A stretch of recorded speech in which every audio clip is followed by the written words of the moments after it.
നമ്മളെ ശ്രദ്ധിക്കേണ്ട കുറച്ച് കാര്യങ്ങൾ പറഞ്ഞു തരട്ടെ.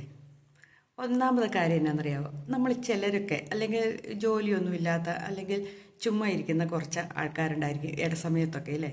അങ്ങനെ ചുമ്മാ ഇരിക്കുന്ന അല്ലെങ്കിൽ നമ്മൾ ഒറ്റയ്ക്കിരിക്കുന്ന സമയത്ത് നമ്മുടെ ചിന്തകൾ എന്താണ്? നല്ല ചിന്തകളാണോ അതോ നെഗറ്റീവ് ചിന്തകളാണോ? നല്ല ചിന്തകളാണെങ്കിൽ ഓക്കെ, അത് നമുക്ക് സ്വപ്നം കണ്ടുകൊണ്ടിരിക്കുക അല്ലേ. അല്ല, നെഗറ്റീവ് ചിന്തകളാണെങ്കിൽ വരുന്നതെങ്കിൽ ആ സമയം നമ്മൾ നല്ല പുസ്തകങ്ങൾ വായിക്കുകയോ നല്ല നല്ല വീഡിയോകൾ കാണുകയോ നല്ല കാര്യങ്ങൾ ചിന്തിക്കുകയോ ഒക്കെ ചെയ്തുകൊണ്ടിരിക്കുക. അത് നമ്മുടെ ജീവിതം അല്ലെങ്കിൽ നമ്മുടെ ജീവിതം നശിപ്പിച്ച് കളയുന്ന സാധനമാട്ടോ. ദുഷിച്ച ചിന്തകൾ കഴിഞ്ഞു പോയതിനെയൊക്കെ ഓർത്ത് ദുഃഖിച്ച് ഇരുന്നിട്ട് ഒരു പ്രയോജനവുമില്ല. പിന്നെ ഒരു കാര്യമുണ്ട്, നമ്മുടെ ഫ്രണ്ട്സിൻ്റെയൊക്കെ കൂടെ നടക്കുമ്പോഴേ നമ്മുടെ വായിനെ ഒന്ന് നിയന്ത്രിക്കുന്നത് നല്ലതായിരിക്കും. അത് ആരുമാകട്ടെ, കുടുംബാംഗങ്ങളുടെ ഇടയിലാണെങ്കിലോ ഫ്രണ്ട്സിൻ്റെ ഇടയിലാണെങ്കിലോ നമ്മുടെ നാവിനെ നമ്മൾ നിയന്ത്രിക്കണം. അല്ലെങ്കിലുണ്ടല്ലോ നമ്മൾ എന്തെങ്കിലുമൊക്കെ പറഞ്ഞു പോകും. ആ ചുറ്റുവട്ടം നോക്കാതെ തന്നെ നമ്മൾ എന്തെങ്കിലുമൊക്കെ പറഞ്ഞു പോകും. ആ പറഞ്ഞു പോയതായിരിക്കും പിന്നീട് അവരുടെ ഹൃദയത്തിൽ തെറിച്ച ഒരു ആണിയായിട്ട് മാറുന്നതോ അല്ലെങ്കിൽ അവർക്ക് എന്നേക്കുമുള്ള വിഷമത്തിന് കാരണമാവുകയോ ചെയ്യും. അത് അവർ തിരിച്ചു പറഞ്ഞാലും ഇത് തന്നെയാണ് സംഭവിക്കുന്നത്. അപ്പോൾ നമ്മൾ നമ്മുടെ ഫ്രണ്ട്സിൻ്റെയോ നമ്മുടെ ഒരു ഗ്യാങ്ങിലിരിക്കുമ്പോൾ എപ്പോഴും നമ്മളെ ശ്രദ്ധിക്കുക. നമ്മുടെ നാവും കൊണ്ട് ആലോചിച്ച ശേഷം മാത്രമേ നമ്മൾ ഓരോ കാര്യങ്ങൾ പറയാവുള്ളൂ, മറുപടികൾ പറയാവുള്ളൂ.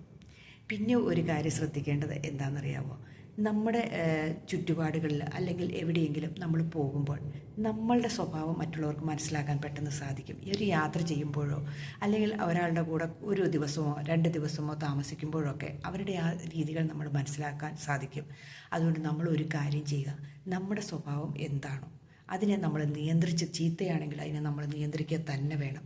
നമ്മൾ ഓർക്കും നമുക്ക് പേഴ്സണലായിട്ട് അടുപ്പമുള്ളവരാണ് എന്നൊക്കെ ഓർത്തുകൊണ്ട് നമ്മൾ ഓരോ കാര്യങ്ങളൊക്കെ വിളിച്ചു പറയുക തന്നെയല്ല, നമ്മുടെ ആ തനി സ്വഭാവം, ആ പ്രവൃത്തികൾ നമ്മൾ കാണിക്കും. അതായത് വൃത്തികെട്ട ചില രീതികളും ഒക്കെ കാണിച്ചു എന്നിരിക്കും. കാരണം അവർ ഭയങ്കര വിശ്വസ്തരാണ്, അവർ നമ്മുടെ കൂട്ടുകാരാ, ഫ്രണ്ട്സാ എന്നൊക്കെ ഓർത്ത്. ശരിക്കും പറഞ്ഞിട്ടുണ്ടെങ്കിൽ അത് മറ്റുള്ളവരുടെ മനസ്സിൽ അവർ തീരുമാനിക്കും, ഓ ഇവൻ ഇത്രയേ ഉള്ളൂ അല്ലെങ്കിൽ ഇവൾ ഇത്രയേ ഉള്ളൂ എന്ന് തീരുമാനിക്കും.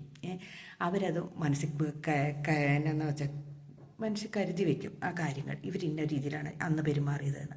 അതുകൊണ്ട് അങ്ങനെയുള്ള സ്വഭാവങ്ങളൊന്നും നമ്മൾ പുറത്തിറക്കാതിരിക്കുക.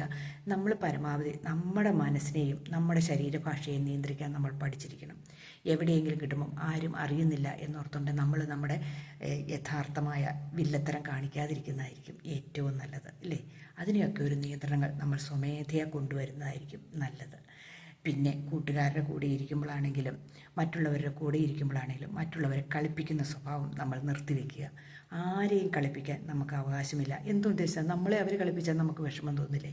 അപ്പോൾ പിന്നെ നമ്മൾ അവരെ കളിപ്പിച്ചാലോ? അപ്പം നമുക്ക് കളിപ്പിക്കാൻ സാഹചര്യങ്ങളുണ്ടായാലും അത് ചെറിയ അവരെ വേദനിപ്പിക്കാത്ത രീതിയിലുള്ള തമാശകൾ ആക്കാൻ ശ്രമിക്കുക. ഇതൊക്കെയാണ് വേണ്ടത് കേട്ടോ.